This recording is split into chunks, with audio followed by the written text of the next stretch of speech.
the more we cultivate our ability to be present, the more these abilities open up.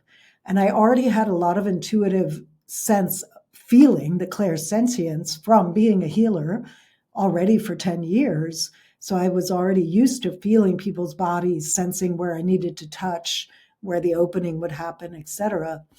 These abilities are innate to us, and I think they just need to be uncovered. It's not something special or magical that some people have. It's just a question of where you've placed your attention in your life. And I happen to have placed my attention in presence and listening and attunement for over 30 years, and that's why I have access.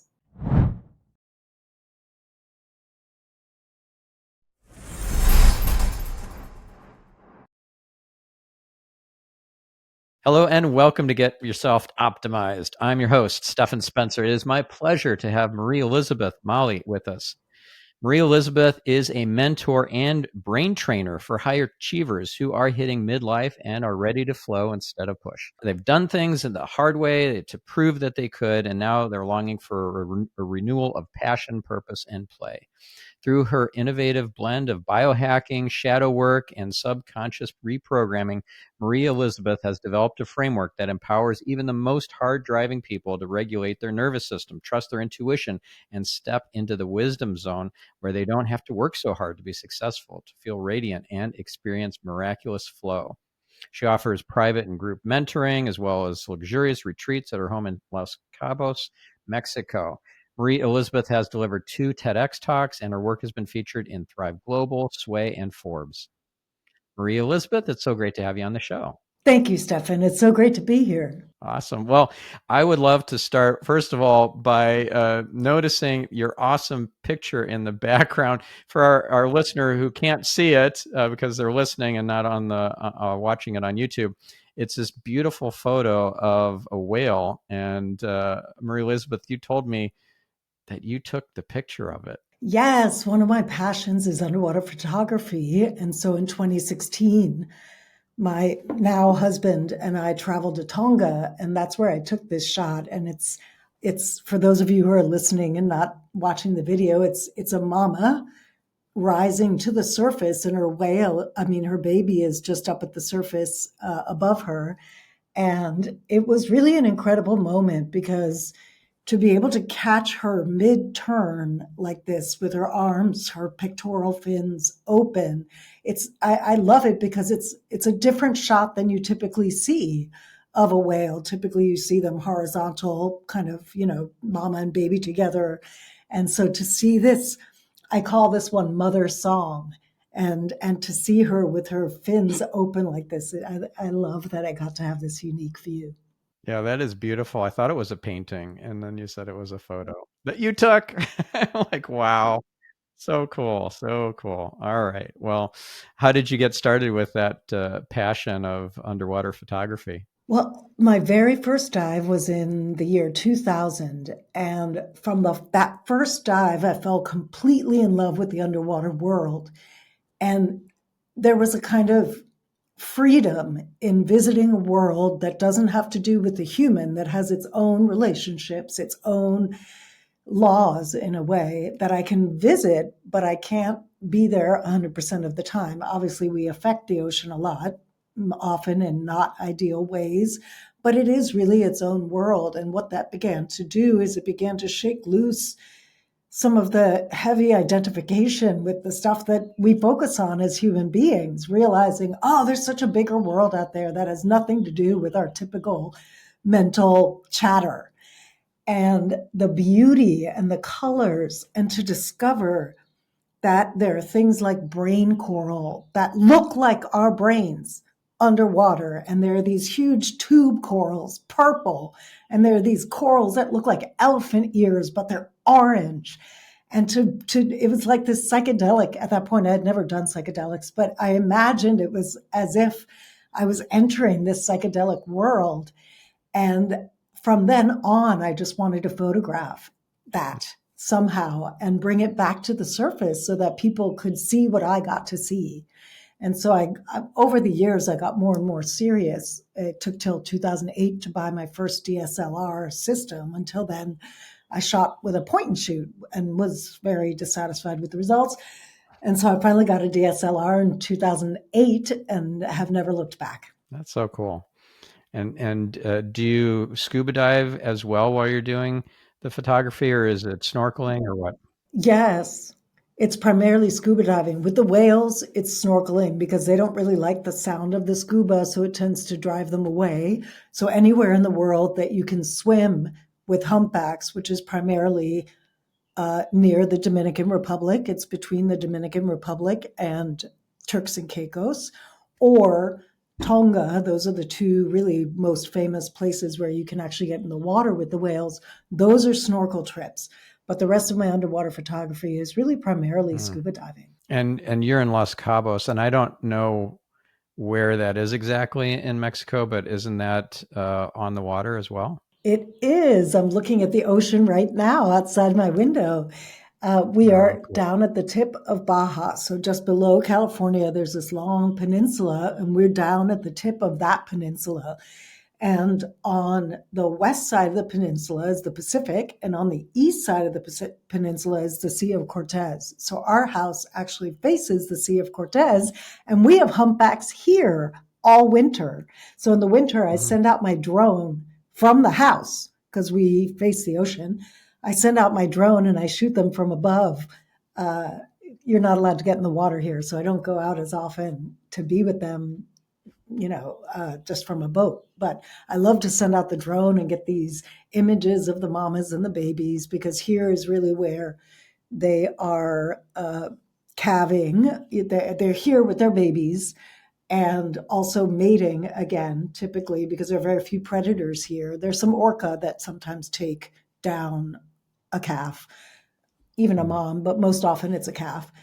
So there are orca here, but mostly there aren't a ton of predators. So they tend to do their child rearing here, and then they migrate north to feed in the summer, like by Alaska. So is that why you're not allowed to get in the water, is because it would disturb the mating and the rearing of the babies? That's a good question. I'm not sure the why. The Mexico is pretty good about protecting their waters, and so as far as I understand, it's really a protection thing, Mm. because it's also very famous. Just to the north of us, about 4 or 5 hours to the north of us, there are several bays where these gray whales come and hang out, and they actually come right up to the boat and you can pet them. They love to be touched. But Wow. even up there where the whales are coming up, they're actually pushing their calves up to the side of the boat as if to say, "Here, meet my baby," and they're letting people actually touch them. Even there, you can't get in the water. So it's pretty well regulated around here. I think, yeah, for their protection and to not disturb them as much as possible. Mm. There's also blue whales here. There are quite a few amazing species, like the orca, the blue whales, um, the humpbacks, and then the gray whales a little further north. Mm. Yeah, this is part of why we moved down here, actually, is because the wildlife is so incredible here. Yeah, sounds magical. And when did you move there, and how did you pull that together? Well, after the pandemic, my husband and I, so I didn't really scuba dive all that year, and I had a snorkel trip booked in 2021 to come photograph this aggregation. So there are also these mobile arrays, which are the smallest of the rays. So that's a prey animal. So they tend to travel in these aggregations of big schools, pods, really. And so I was coming down actually, he came with me on that trip, and we came down so I could photograph these mobile arrays that aggregate here. And they're just beautiful. They're just like these flapping pancakes underwater, really beautiful formations of huge groups of them. And when we got down here, we both felt this sense of ease that we hadn't felt in a while, because Los Angeles, it just was very tense through and after the pandemic. There was a lot of racial tension. My husband is Black, and both of us got down here and we just both relaxed, and we thought, huh, what if we actually got a place here? And then when I saw this house, I came back a month later to look for a house. And when I saw this house, I thought, oh, this is the perfect place to hold small retreats. And because we overlook the ocean, they're just, and the house itself is beautiful. And we just gradually, by 2022, so it's really been almost 2.5 years, we decided to primarily be based here. And then in the summer, we go back to California, we go back to Santa Monica, because it gets a bit too hot and it's hurricane season. It's very humid here. Oh, hurricane season. So, we get ourselves out of that. But it's just been incredible to live here 9 months out of the year. Yeah. How cool. It's a great example of living your dream, not just seeing it as a pie in the sky, but anything and everything is possible. And you can manifest all that with, in collaboration with the creator. Absolutely. It felt so divinely guided. Here's my favorite part. When I looked at this house, so this was the first one, I had one day to go out with the realtor. First of all, the realtor is also a magical person. She's worked a bunch with Joe Dispenza, so she comes from this kind of cosmic, quantum realm kind of possible frame. And so we came to this house first because it was the one that was most stylistically aligned with my style. But it was a bit out of our budget. And so I walked through the house with my husband on FaceTime. We both fell in love with it. And then we went on to look at other houses. And while I was walking through another house that I didn't like at all with her, I got an email from the estate team that was handling the sale of my mother's apartment, who had died about 6 months before. And her apartment was in New York, where I'm from. And just at that moment, they said the buyers accepted my counter offer. So I did this quick calculation in my head, and I realized my mother's apartment would pay for 73% of this house. So I just turned to the realtor. I said, let's go. Let's get out of here. I have something to tell you in the car. And we get in the car, and I said, let's put an offer in on my favorite house, because suddenly 2/3 of it is paid for. So we can do it. Yeah. And I just sent a big thank you to my mother, on the other side, because we got to have our dream house through that divine timing. Yeah, everything is orchestrated. It's really beautiful.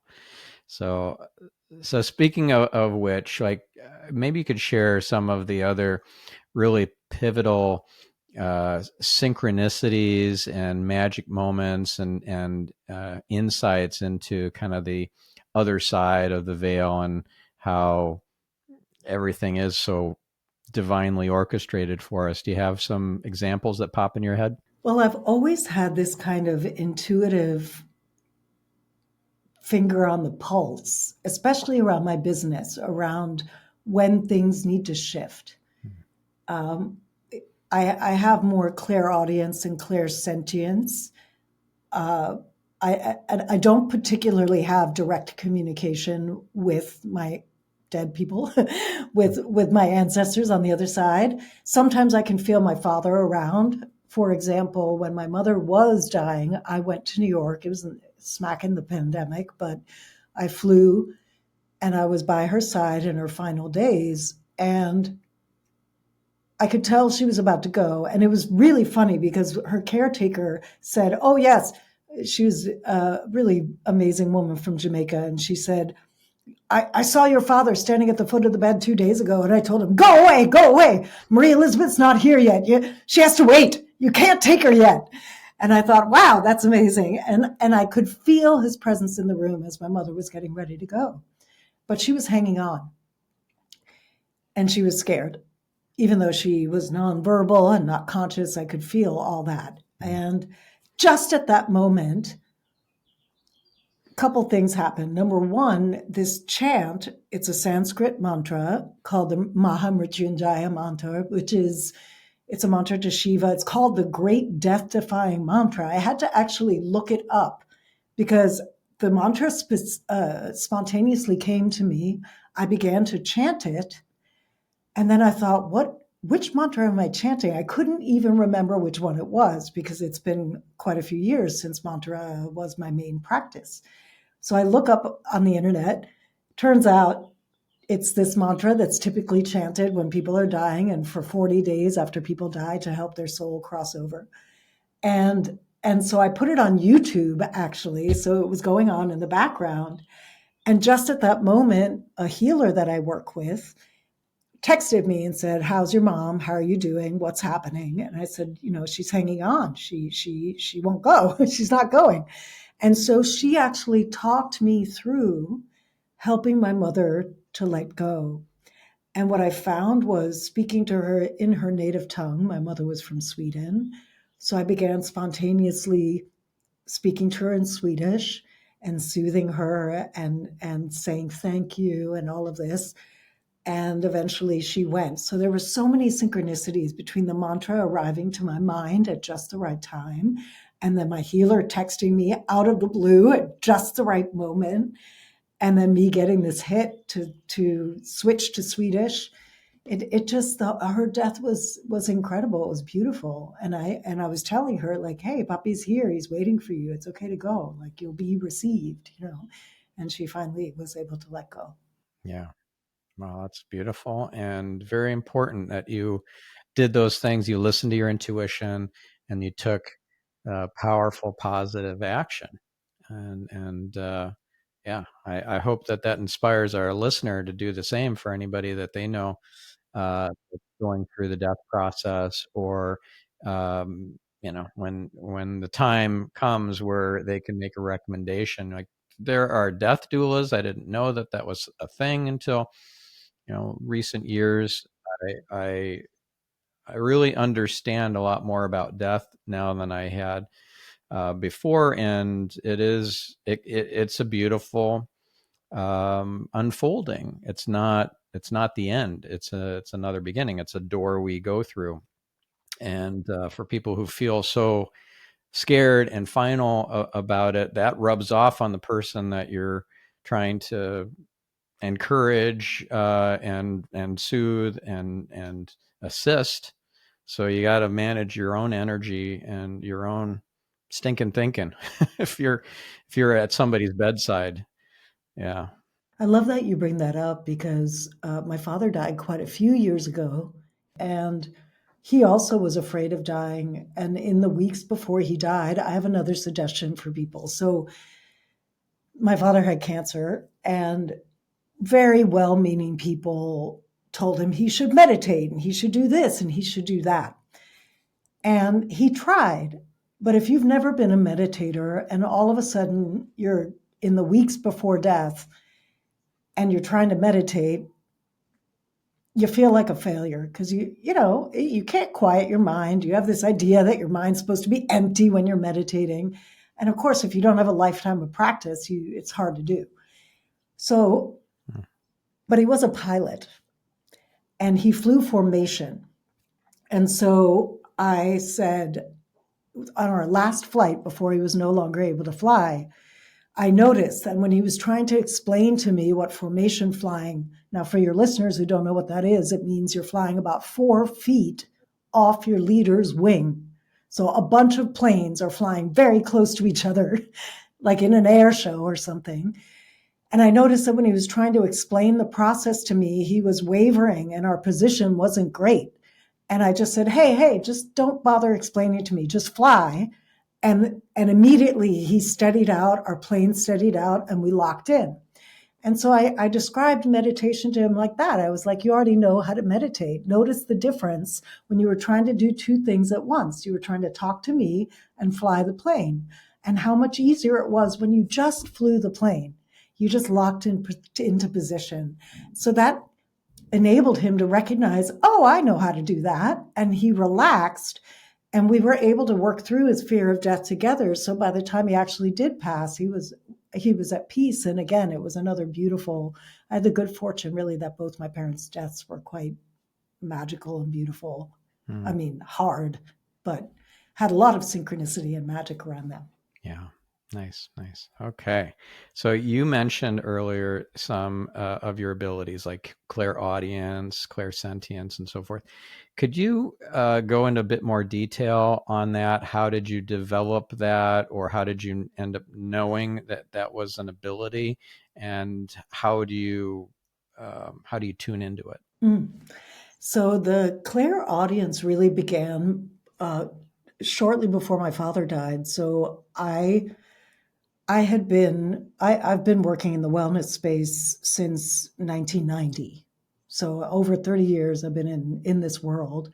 And I started as a massage therapist, became an acupuncturist, and kept on getting more and more subtle from there, sound healing, color healing, all the healings.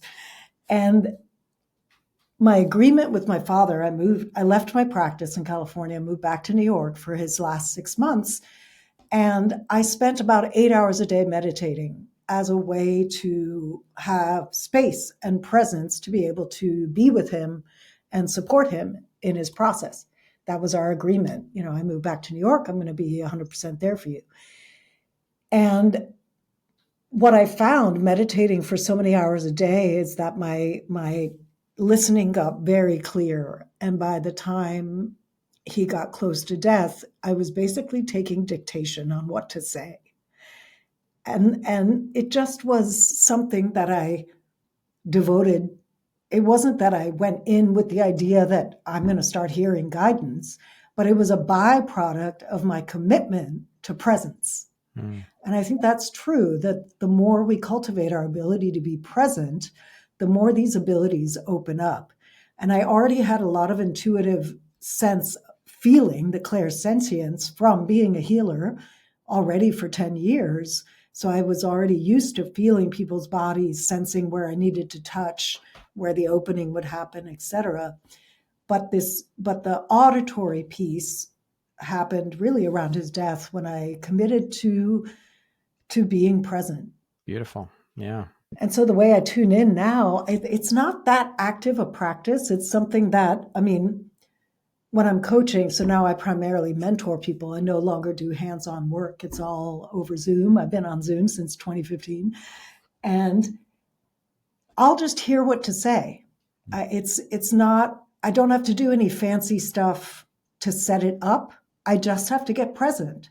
So there is, after 30 plus years of working with people, there is a kind of transition that happens when I move into my office space, or when I click open the Zoom window. There's a kind of automatic arrival.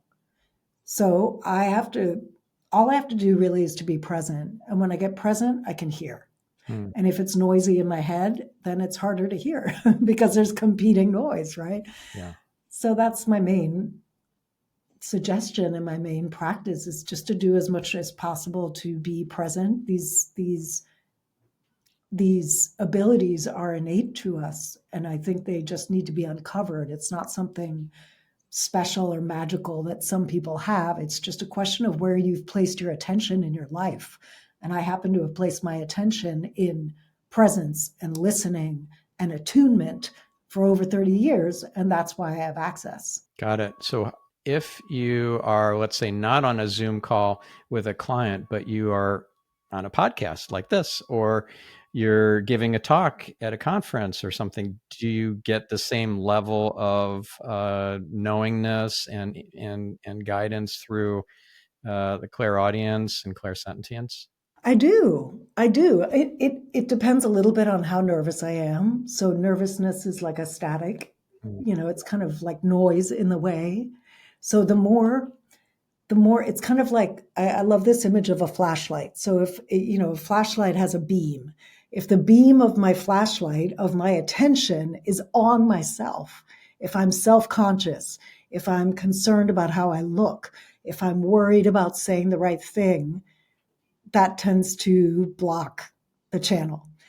But if my flashlight is pointed outward, and the light of my attention is flowing onto who I'm with, or the surroundings, or the room, I'll feel things, and a story will come that I didn't plan to share, or I'll know to look at a certain person at a certain moment, and afterwards they'll say, "Oh my God, that thing you said when you were looking at me, that was for me." That kind of thing. It just kind of happens. Do you find that too? What do you find? Well, I just relax and trust and know that whatever I'm meant to, let's say, ask in a podcast interview is going to come. So I don't do a lot of prep ahead of time. I just get in a state of knowingness and of being of service. Yeah. Yeah, I love that. Yeah. And so do questions and things just pop into your head as you're talking, or do you get stuff come to you ahead of time that, oh, I need to bring this up, or things like that? Or is it kind of a combination of things? That's a great question. It's usually more in the moment. I don't get a lot of precognitive stuff, except yesterday I was writing in my journal. So another way that I access guidance is through journaling. Yeah, me too. And I'll ask specific questions. Yeah. And I'll write the question and then I'll put a quotation mark and I'll wait and actually write down word by word what I hear.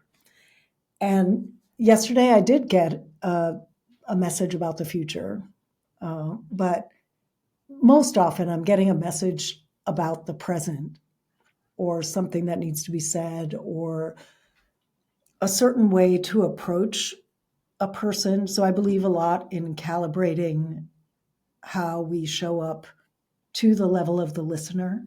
Mm-hmm. So you and I are able to have this conversation, but I could go on somebody else's podcast and we're not going to talk about any of this stuff because that's not because I calibrate to the level of the listener. Yeah. Because it's going to be more effective. You might as well speak to what people can hear. Thankfully, your audience can hear a huge range of fascinating things, so we can go all over the place together, which is great. Yep. So I find that I get guided like that. Like, oh, maybe don't use the word clair audience with this person. Maybe just say intuition with Right. this person, right? Right. So I'll calibrate to the listener because I want to be understood. Yeah. Do you get a lot of angel numbers? It's funny. My best friend and we text each other whenever we see 1111. So that's the primary one I get. And with my ex-husband, I don't want to go into the whole backstory, but there was a number that was significant in his relationship with his first wife. I was the second wife. And to this day, that number will still show up. And I'll be like, girl, get out of my space. It's as if the first wife is visiting me. And I'm like, I'm not married anymore to him. Like, you can leave now. Oh, that's funny. That's funny. You know what pops for me when I hear that? It's something I learned called the full court of atonement. Do you know what this is? I do not. So I had Amy Jo Ellis on this podcast, and what an amazing episode. It wasn't then that I learned about the full court of atonement. It was actually by getting some coaching or mentoring from Tina Zion, who was also a guest on this podcast. And she told me about the court of atonement. It's basically calling in a heavenly court. And because your higher self and the other higher self, you can have multiple people show up in court, and you just have to invoke this through a prayer.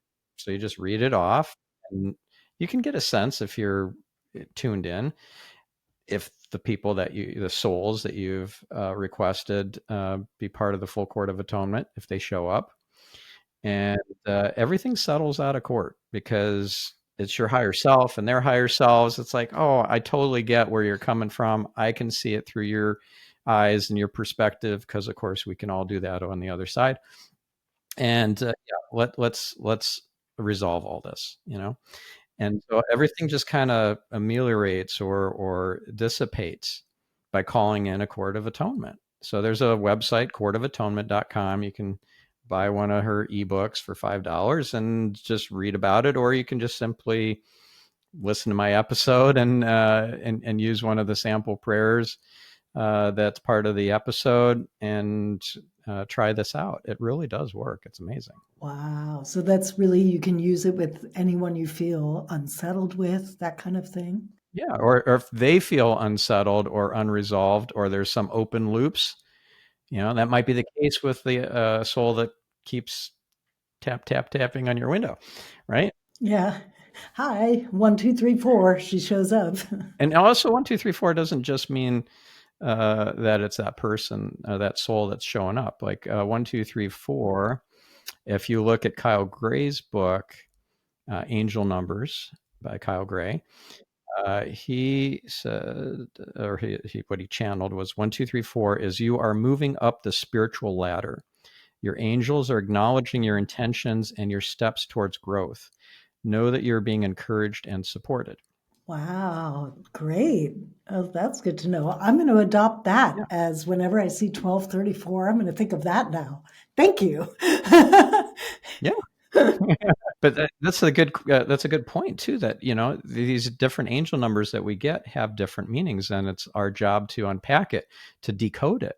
So I get 1111 a lot, and I know that it doesn't just mean one thing. So I'm asking for guidance on, where do I look it up? Is it in the Kyle Gray Angel Numbers book? Is it in Doreen Virtue's Angel Numbers 101 book? Am I supposed to search it on Google Images? Do I look at the featured snippet in Google, or do I start digging into the search results? And I know that I'm being guided to exactly the right, interpretation, because there's no time on the other side. They already see which one I chose. Wow. Yes. Oh, that's fascinating. Yeah. I love that. I'm going to start doing that now with the 1111 because up until now, it's really been this way that, and it's funny because my best friend's name is Angel. So it's been this way that No Angel and coincidences. I, no coincidences, it's been this way that Angel and I connect. And we have this format. So whoever gets there first, if we're in the same time zone, texts 1111 with a heart. And then the other one texts back heart, heart, heart. So we always do it the same way. And sometimes it's like, oh, you beat me to it. I almost got in there. It's just fun because it's a touch point where because we don't get to see each other in person that often. We don't live in the same place. And it's a way for us to affirm that we're always connected. So I love it. I love it for that, but I haven't explored the other aspects of it. So I'm excited to now kind of expand my range of what 1111 could be Yeah. saying to me. Yep. And what's funny? This is so cool. I love how the universe works, how God just orchestrates all this. As you were talking, I was searching for 1111, because I know one of the meanings was about a deceased loved one is trying to get a hold of you. And sometimes that's exactly what is happening. And then I'm tuning into who is trying to get a hold of me, what's the message, and so forth, because I don't normally allow in uh, just anyone, any deceased person who wants to get, use me as a medium. I'm not interested in that. Only divine and sacred. So if somebody who's not at that level is tapping on my window, metaphorically, then they're going to have to get the angels to use angel numbers to get my attention. They're going to have to ask for some help, and then I'll ask for some mediation, like, hey, Archangel Gabriel, can you help get this message through? Because I don't want to just be open to any kind of frequencies. Same. Yeah. Yeah, I think that's partly why I haven't historically seen dead people like friends of mine do, Yeah. because I just am not available to that. I'm not interested I want to be present in this world and I want to serve people in this world. And anyone, I have my guides that I connect with who help me, but anybody sort of who's a living person who has passed on, I'm not available to be a medium for that. Yeah. Bubble of protection. It's not, it doesn't serve you to allow just anything in. Yeah. So what I was going to share about this fun synchronicity that just happened is I was trying to Google for 1111 to find that message. And I put it into I'm on a Mac, so I was using Safari. I was putting it into the location bar, 1111, and it didn't take me to Google to do the search. It actually took me to another result, another web page that I had already pulled up before. Uh, Safari does that. It says, no, I've got the exact result because you went there several times. So it took me to the angelwriter.com. And I'm like, okay, I wonder if this is where that image is. And scroll, scroll, scroll. There it is. Of course, there it is. Of course. Of course, Amazing. I yes. love It says that. the deceased loved one may be reaching out to you. And then there's a picture of some grass and flowers and part of a tree. I'm like, yep, that's I've gotten that one a number of times when loved ones are trying to reach out and help me out. So yeah, that's one of the meanings. Wow. I love that. Yeah, fun stuff. All right, so let's go to a much more physical based topic and go into biohacking, because I know that's a passion and interest of yours and of mine. And it's such a dichotomy from being, flying high in the ethereal realms and connecting to God, to actually like trying to figure out how to biohack your I don't know, HRV or so your body fat percentage or whatever. Like, how do you balance those? What percentage of your focus and attention is on biohacking the physical body versus all the woo woo stuff? Well, I've been humbled a great deal by my body. Mm-hmm. So in my younger days, I was very much a mind over matter person. I was much more kind of woo spiritual. I practiced yoga for many years. I meditated, I chanted, I did all, it was all about transcendence in a certain way. And then in my 40s, as I was getting divorced, I developed, I mean, before it happened before that, but I developed chronic pain.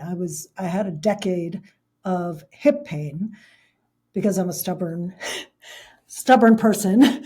It took me a decade to get an x-ray because I was trying to heal my hips with acupuncture and hypnosis and all the things, all the subtle things. And finally, a massage therapist was like, I couldn't walk for 5 years.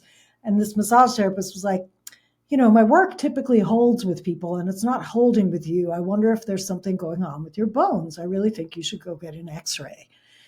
So I finally went and got an x-ray. Turns out my hips had developed bone spurs and they were sticking out from the head of the femur, scraping the acetabulum. And there was nothing to be done but replace. So when I was 50, around 50, I had to replace both my hips. I did one year, one the other. And that was a huge learning for me that, you know what? All this energy stuff is great. And when things have manifested in the physical level, it needs a physical remedy, a physical response. All the hypnosis and all of that was useful. I worked through a bunch of emotional stuff. And I had to confront my body. Same thing when my thyroid tanked in my early 40s. My thyroid failed and I had to go on thyroid medication. I tried for 6 months with vitamins and supplements and diet, and I was miserable. And I finally, started taking bioidentical, like I take compounded thyroid medication, not Synthroid. And practically overnight, I was back.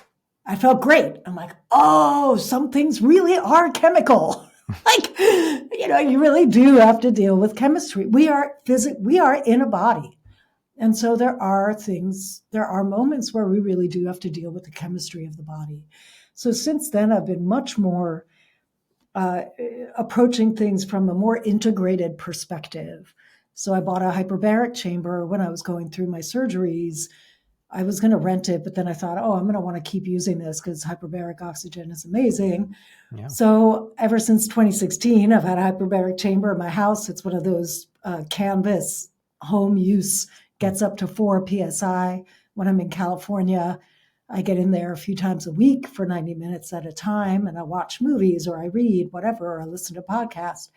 But I just really believe, and now I finally found a hyperbaric chamber here in Cabo. So now I can do it here too, but not at my home, but at a clinic that's 10 minutes from the house. And they also do IV vitamin drips, and they do ozone, and they do all this great stuff. So I recently just did a week of longevity treatments, including stem cells and exosomes and because I want to support my physical body. I channel a lot of energy when I work, and the body, I have a nervous system that tends to fritz if it's not properly supported. And I can trend toward anxiety and get overly revved up because I run so much energy. And so I've just learned, oh, I need to do these things to downregulate. Breath. I don't do yoga anymore because my hip flexibility isn't all that, but I do Qigong now. And I do strength training because I'm a woman in my late 50s and you got to keep your muscle on. And then now I have this hyperbaric and IV drip resource. So when I got back from 3 weeks of travel this past week, boom, I went in for a Myers cocktail, which is a fantastic IV drip for rejuvenation, when you're tired. It's like a mega dose of vitamin C as well as some other stuff, right? As well as some other stuff. And it was a Myers combined with ozone. So ozone is really great for reducing inflammation and for helping your immune system to function better. And so I did a combination thing because I was on 8 planes in 3 weeks. So when I come home after a push like that, I make sure that I sleep extra time. I barely ever have alcohol anymore anyway because it just doesn't feel good. But I clean. If I have had alcohol, I was in Italy, so I did have some prosecco. But if I typically will do a clean diet for a while, and I'll sleep extra hours if the jet lag allows, and then do some kind of direct support to my system, as well as breath, qigong, exercise. We walk every morning with the dogs. Yeah, it's just gotten more and more important to do that. Yeah. And when you say breath, like what kind of breathing exercises are you doing? Well, if I find myself anxious, my go-to is the box breathing. Like that's just the simplest. It's an equal. So for the listeners who are not watching on video, you inhale, hold, exhale, and hold for the same number of counts. So you're creating, in essence, a box with your breath. And that's within 3 to 5 rounds of that, your system will start to downregulate. So that one's great to do before bed or any time that you feel stressed out or anxious. Oh, let's do it If I right have a bit now. more time, okay, yeah, let's do it. Okay. Let's do All right, 3 you rounds. ready, listeners? Yeah. Okay, let's do a round. Inhale, 2, 3, 4. Hold, 2, 3, 4. Exhale, 2, 3, 4. Hold, 2, 3, 4. And as you practice, you can the amount of time that the number of counts that you do is really determined by how long you can hold your breath out, because that is usually the scariest for most bodies, to be without breath at all. And so as you get to know your own system, you can extend it and try 5 or try 6, but it all depends. You don't want to hold your breath out for so long that your system goes into panic, because that defeats the purpose of the whole thing. So I like to start with 4 because most people can really do 4, but you can go longer. Yeah, you can even do a surprising amount of breath hold if you do Wim Hof. So Wim Hof breathing, I love that. It's there's a video of Wim talking people through it, and you can hold for like first after like kind of, it's almost like hyperventilating. You're breathing a lot, and then you do the hold for maybe a minute and a half, and then another one after another round of kind of hyperventilating type breathing, 2 minutes, and then another round of breathing, and then hold for 2.5 minutes. And I just was blown away with how easy it gets to be to hold your breath for 2.5 minutes just by practicing this every day for not even a week, you're already to that state potentially. So that's pretty cool. Yeah, I love that technique. It's an incredible technique. My husband and I over New Year's went to a reset. The name of the retreat is Reset Retreat. It's in Sayulita, Mexico, but I think they're closing that location. They're actually opening a location in Portugal. So if you Google Reset Retreat, Portugal, it's in the Azores. Mm-hmm. We'll include in the show notes the link to that episode, or that resource, the Reset Retreat, and also the Wim Hof video. I'll include the embed of that in the show notes. Oh, good. Yeah. Yeah, and we used that technique before we did a cold plunge, before we, sat in the ice bath. And it was so powerful because I found, the system goes into like, oh my God, it's so cold. But then after about 30 seconds of that, I was able to come back to a normal breath and stay in for, I can't remember if we stayed in 3 minutes, 5 minutes, somewhere around there. And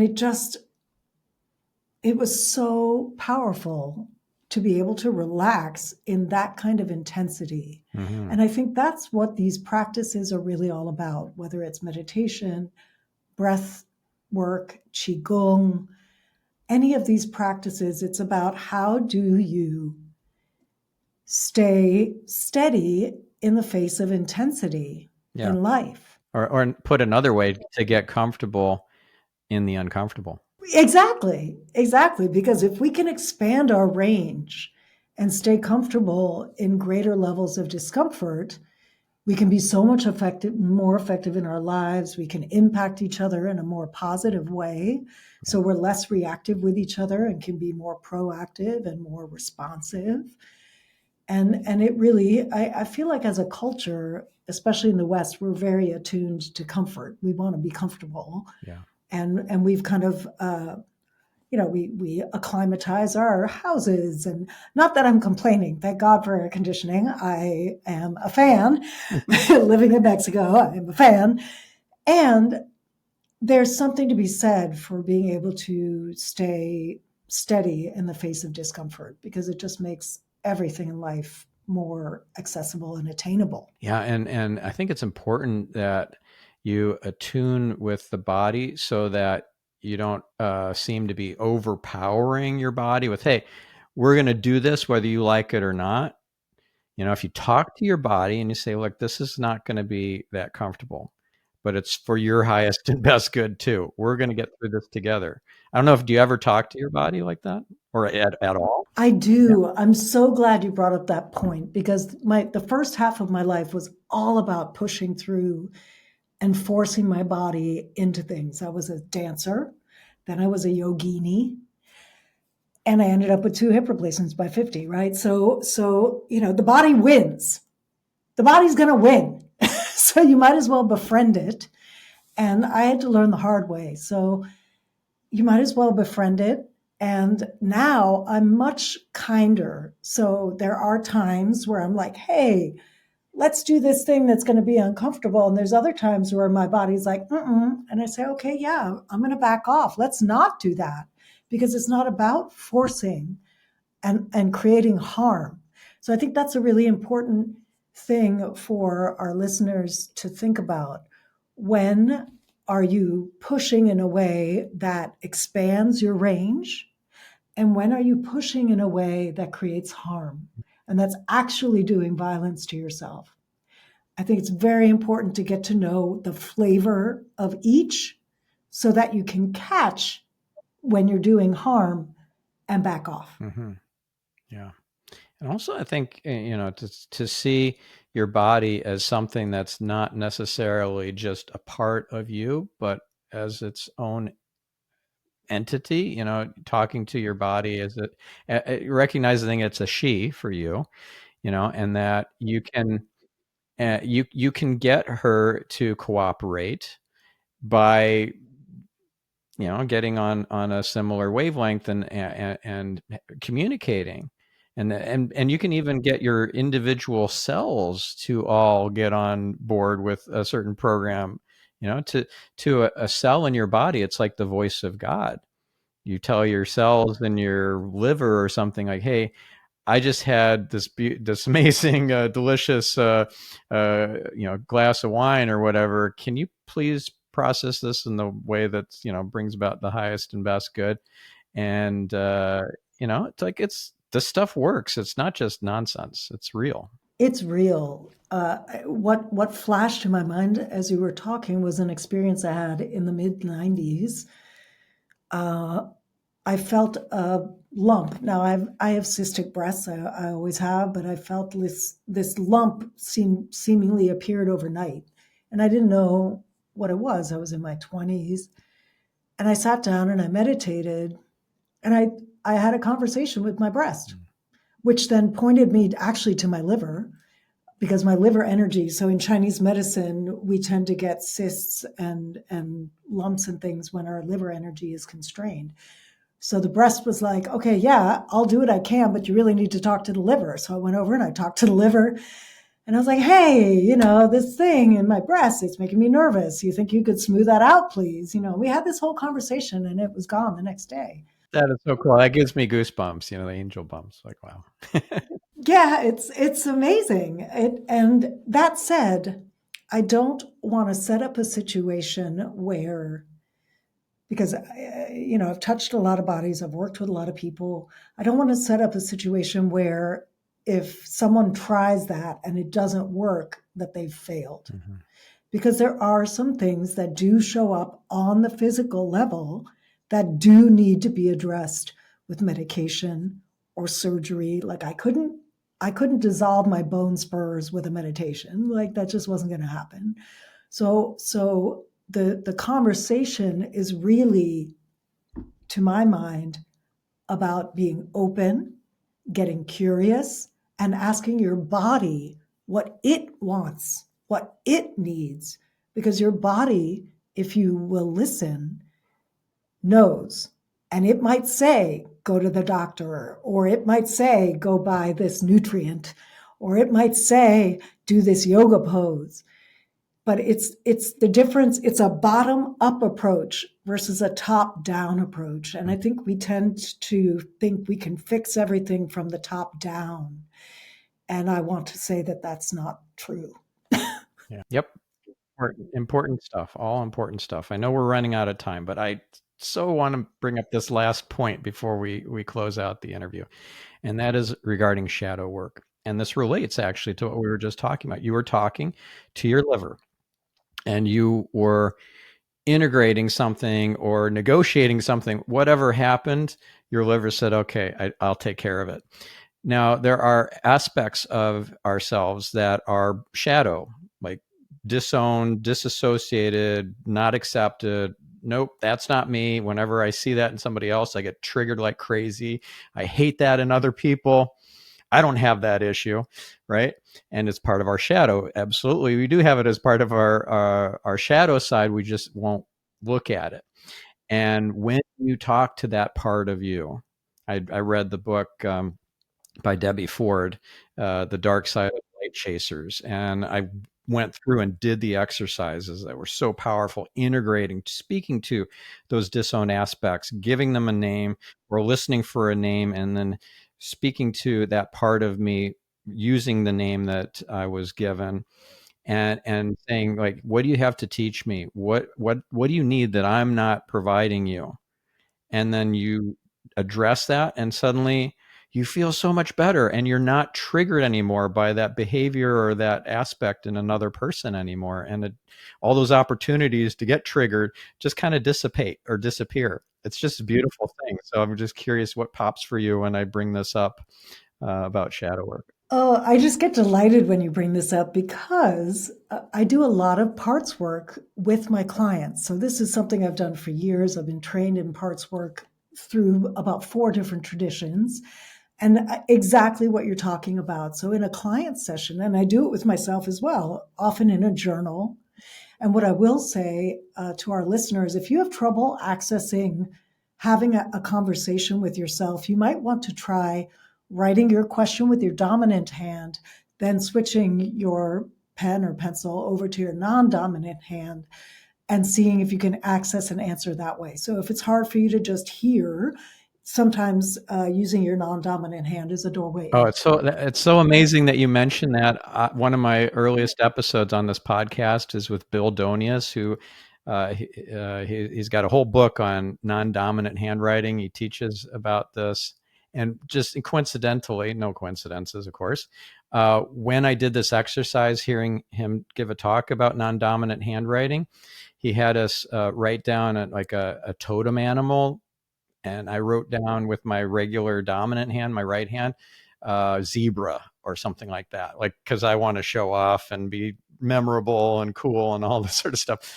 And then I used my left hand and I did the same exercise, but this time I wrote down humpback whale. Yeah, I Wow. know. Full circle. Here we are back to whales. I love Exactly. it. That's amazing. Yeah, so cool. That feels so resonant for you too, because they are so wise and ancient and conscious and sentient. That makes a lot of sense. Yeah. So anyway, I'm a huge fan of parts work. I love doing shadow work because I come from the frame. So we tend to fear what's in the shadow. We tend to dislike the parts of ourselves that are inconvenient or that don't fit our pretty image of who we want to be. But the truth is that every single part of us wants the best for us. Every part of us loves us, and it wants the best for us, even if the way it is expressing itself is harmful. For example, when my thyroid and adrenals, like if I start sliding into adrenal fatigue, my self-hatred gets very loud. So if I start to hear a lot of self-hatred, I know to go get my adrenals checked, first of all. Second of all, I have learned to turn toward my critic, to turn toward self-hatred, to turn toward fear, judgment, any of those things, and ask, what do you want for me? What what attention are you seeking from me, but also what do you want for me? What do you want me to do? And invariably, it wants me to be better in some way or show up differently. And so one thing that I love to do with people is change the job description. So if there's a voice like the inner critic that's paralyzing, so when I was in graduate school, I have an MFA in poetry. When I was in my MFA program, my inner critic got so loud I couldn't write. And I had to bring a poem every week to class. And I was really struggling. I thought I was going to fail out of my program. So I finally started talking to my critic like, dude, my critic feels masculine to me. Dude, I need to turn in a poem. Would you please just back off so I can write a poem and bring it to class? And we ended up having this whole conversation. And I asked, and he said, oh, I just, I'm trying to help you write better and I want you to be better, etc. And I said, okay, would you make a deal with me? Let me get a first draft, like just sit back and let me get a first draft out. And then I will invite you in to help me edit the poem because you have the kind of dispassionate, clear, critical eye that I need in an editor. Mm.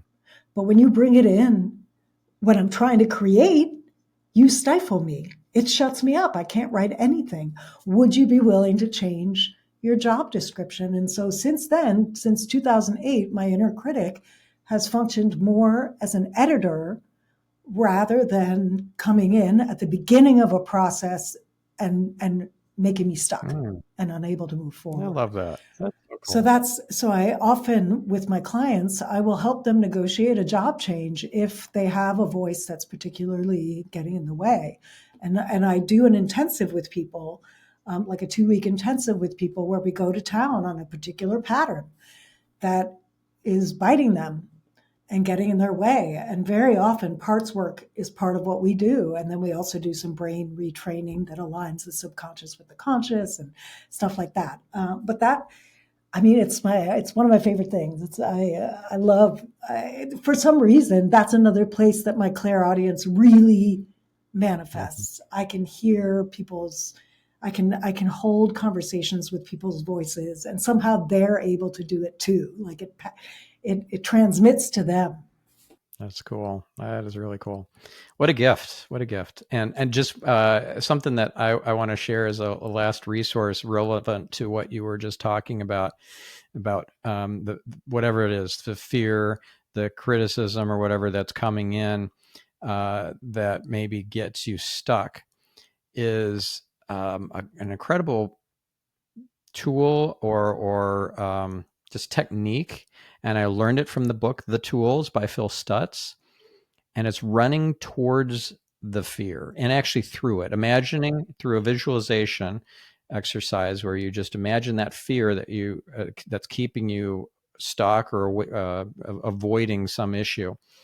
Imagine that as some sort of like dust or cloud of something that is not particularly hard. So when you run towards it, you can actually run through it. And when you run through it, well, of course, you get to the other side where the fear is no longer there.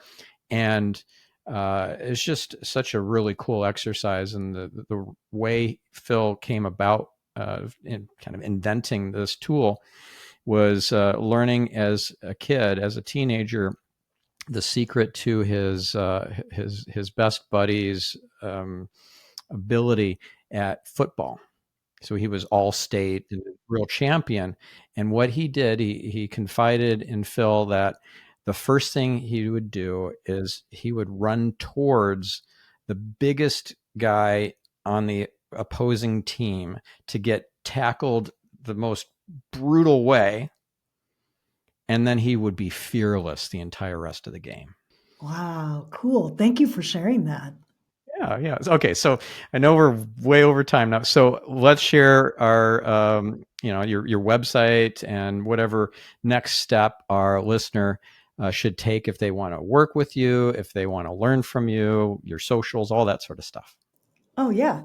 Well, my website is my full name without the hyphen. So it's mariaelizabethmolly.com.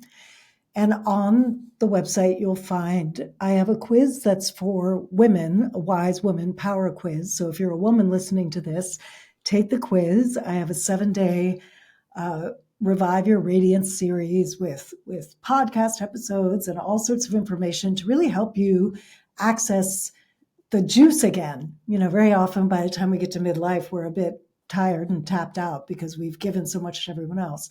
And so this is a way to revive yourself and really get clear on what you want in this next phase of life. And for men, I do private work. So that would be an intensive, a 2-week intensive, or an ongoing coaching package. And all of that is found on my coaching page.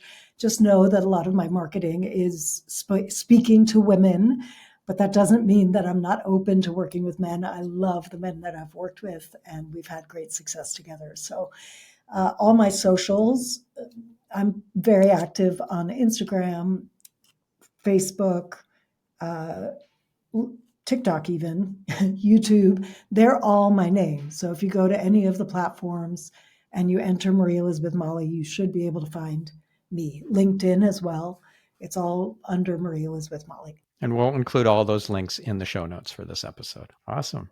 Thank you, Marie Elizabeth. This was fabulous and inspiring. Oh, what a fun conversation. Yeah. So now our listener hopefully will feel empowered to go out there and do something amazing and spread the light even further. So thank you again, Marie Elizabeth. And thank you, listener. So this is your host, Stephan Spencer, signing off, wishing you a fantastic, blessed week and life. Take care. See you next week.